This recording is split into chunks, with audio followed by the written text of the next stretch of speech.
станцию. Жуткие ветрища.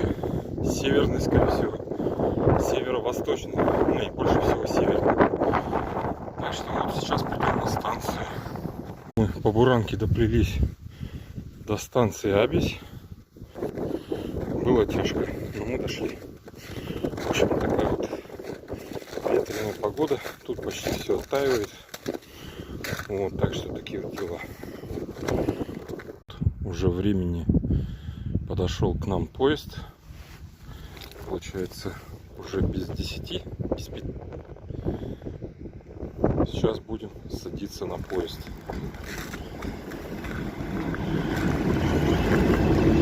Наш вагон второй, потому что он уже, женщина открывает нам дверцу. Так что прибытие поезда все успешно. Ну а теперь мы в поезде.